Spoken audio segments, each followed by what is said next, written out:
and to Marvell poem summary and analysis on of an Horatian ode upon Cromwell's return from Ireland.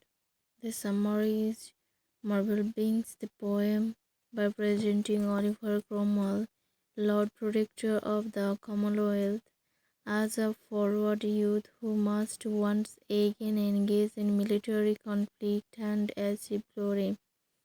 The speaker imagines Cromwell abandoning the muses of poetry and leaving his books in dust in favor of taking up his hammer and corselet. Cromwell is restless because his active star and destiny urges him toward the valor of Adventurous war.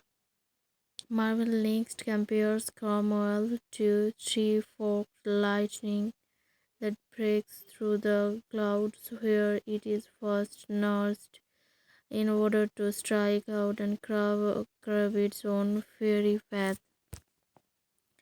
Cromwell eventually blasts through the laurels of Caesar's head, which is an allusion to the head of King Charles the First.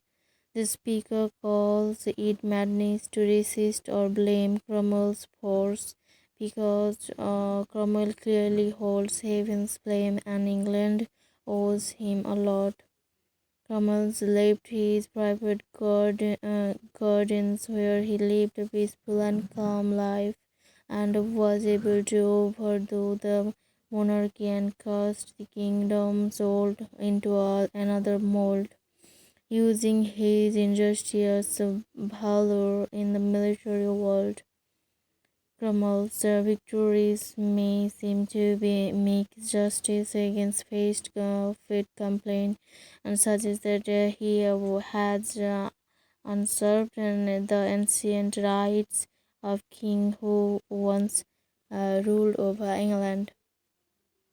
However, the speaker claims that these rights only hold or give way depending on the strength of the men who defend them. Likewise, nature abhors a vacuum, so when a greater body spirit enters a particular space, the lesser spirit must make room for it. The speaker believes that the field where the civil wars took place show that commonwealths would were the deepest.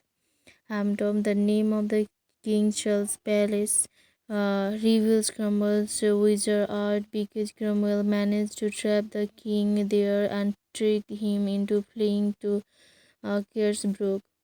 Then the poem shifts attention from Cromwell to Charles the First, whom the speaker describes as a royal actor born to face the tragic scaffold of his execution, while the armed masses look on and clap their bloody hands.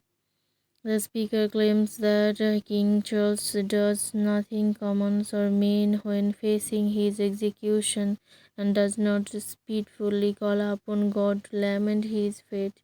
Instead, Charles the First meets the edge of the axe with the sharper edge of his own gaze and bow his commonly head upon the executioner's block as if it were a bed.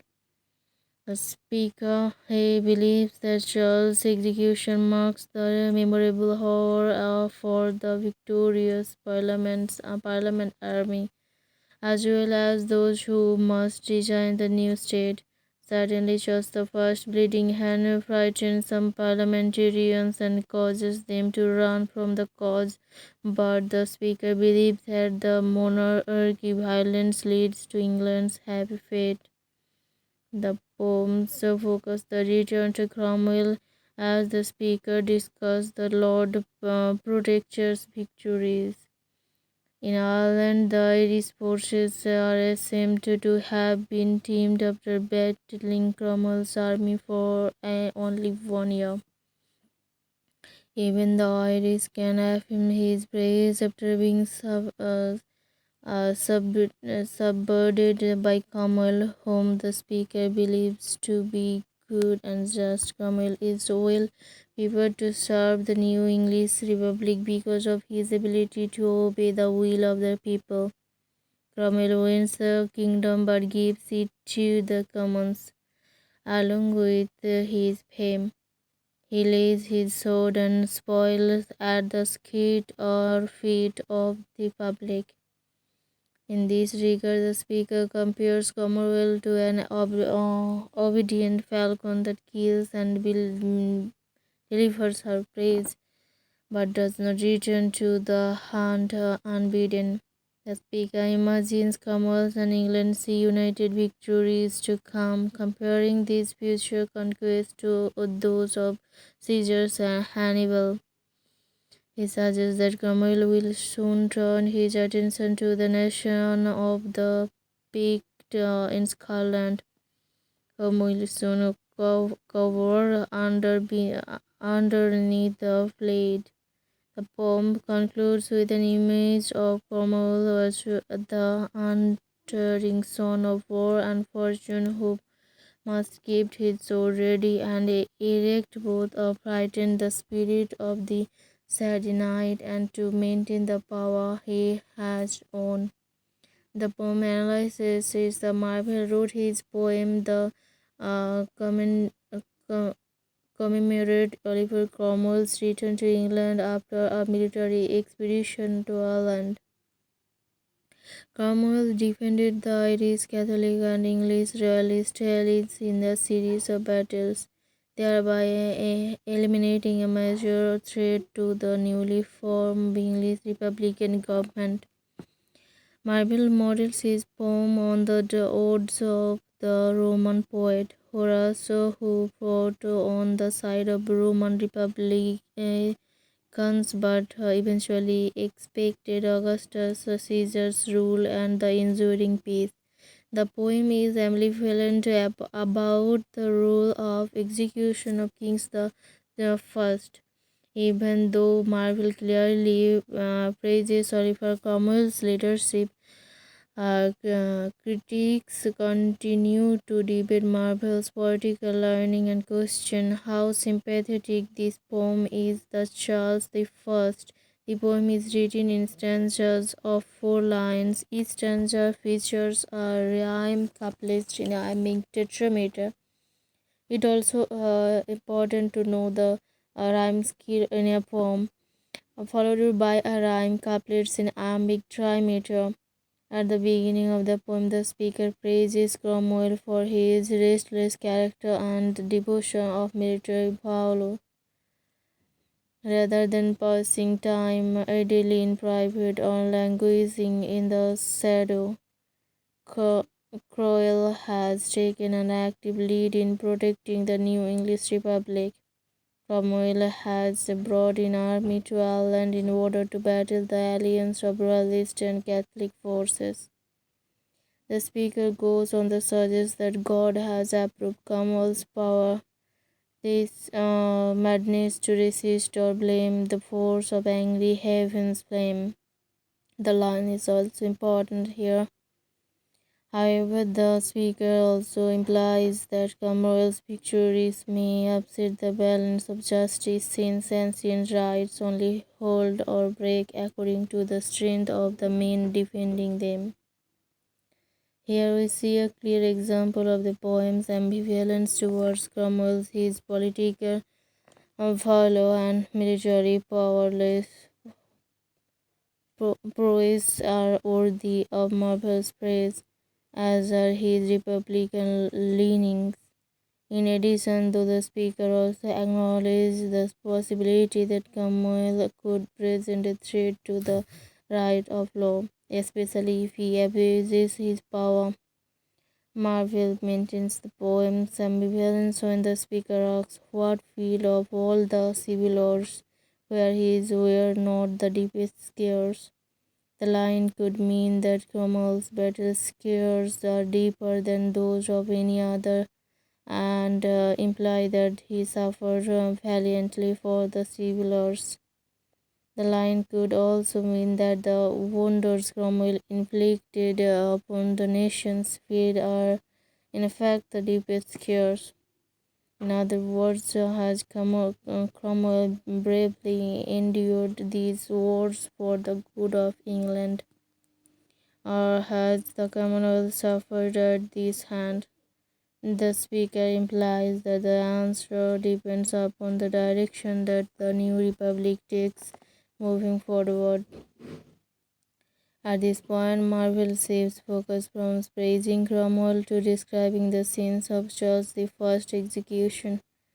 Using theoretical language, the king mounts his tragic scaffold while the onlookers applaud with bloody hands.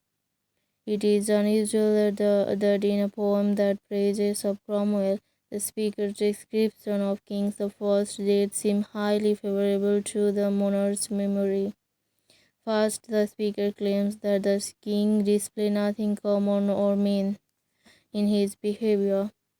Charles meets his fate with a sense of dignity and a magisterial presence that Marvell captured in the image of his near eyes gazing upon the axe edge. The description implies that the king's look is more fierce and doubting than the edge of the axe. Moreover, Charles doesn't rail against fate or the gods, which in tragic drama in a common reaction amongst men who are facing their imminent deaths.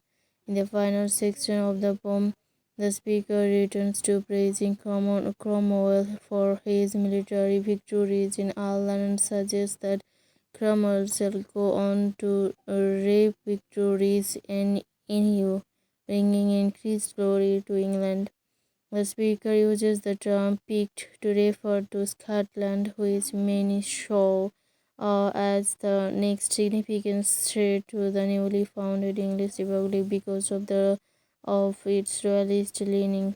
Cromwell did in fact invade Scotland only a few months later his victorious return from Ireland, so the imagery of Marvell's poems corresponded to the military rumors of the moment. The poem imagines Cromwell marching indefatigable on with his sword raised up in battle. Yet this final image of the Horatian wood is purely ambivalent. On one hand, and asserts Cromwell's power to fight the spirits of the Sadi Knight, which many scholars connect to the Stuart's reason due to King James I, who is the Charles I's father. Her interest in witchcraft and demonology. Cromwell's sword can never be lowered through the poem suggesting the same odds that did again a power must did maintain to guard the new republic against its many enemies. Cromwell must be ever valiant stocks that the poems implies in difficult at best and impossible at worst. So thank you for watching. Stay connected with me.